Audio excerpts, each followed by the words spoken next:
Well, we all got socked yesterday, but New Jersey took the brunt of the storm. Nearly 2 feet of snow falling in some spots. That heavy wet snow caused problems for the local power grid, and thousands are still in the dark. New Jersey correspondent Trish Hartman live now in Atlantic County with an update on the power situation there. Trish.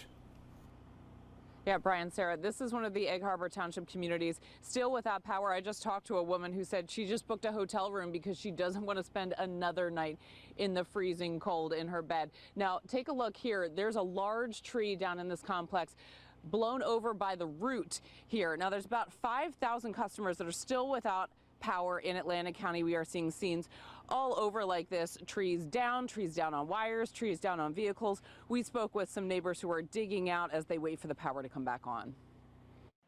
One day after nearly 2 feet of snow fell in Atlantic County, and some folks are left in the cold. I get all my blanket out. The La Costa Lakes development in Egg Harbor Township lost power around 3 a.m. Monday during the height of the storm. Maggie Mancy is still waiting for the power to come back on. They said 12 o'clock, but nobody in the Ridge Avenue trying to fix the trees on the streets. Nothing. Around the corner, 2 trees are down on Julie Walters' property, one on top of their work truck. It got so heavy it cracked, so half of it cracked, then the other half cracked. And that's what made me start crying, is that tree. I loved that tree. She's also without power. Got a text from Atlantic City Electric. They said midnight tonight.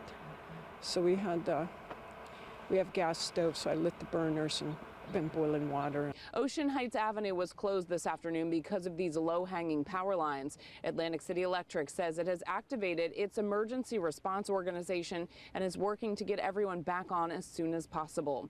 In Stratford, Camden County, we saw trees on wires and cars. It's been whatever time it is, almost 3 days now without power. So the house is like low 40s, 45, 46. Governor Mikey Sherrill gave an update this morning. 35,000 are still without power, and while we're working to get them back up online as fast as possible, we know having everyone else restored isn't enough. Back out here live, I don't know if you can hear that hum in the background, the familiar sound of a generator running, trying to power at least some appliances inside a home. Now, an update from Atlantic City Electric this afternoon. They expect most customers to be restored by this evening, with some of the other outliers that have the most damage in hard-hit areas restored by Friday at the absolute latest. We're live in Egg Harbor Township, New Jersey. Trish Hartman, Channel 6 Action News. Brian. Yeah, Friday feels like a long way off for those folks. Trish, thank you.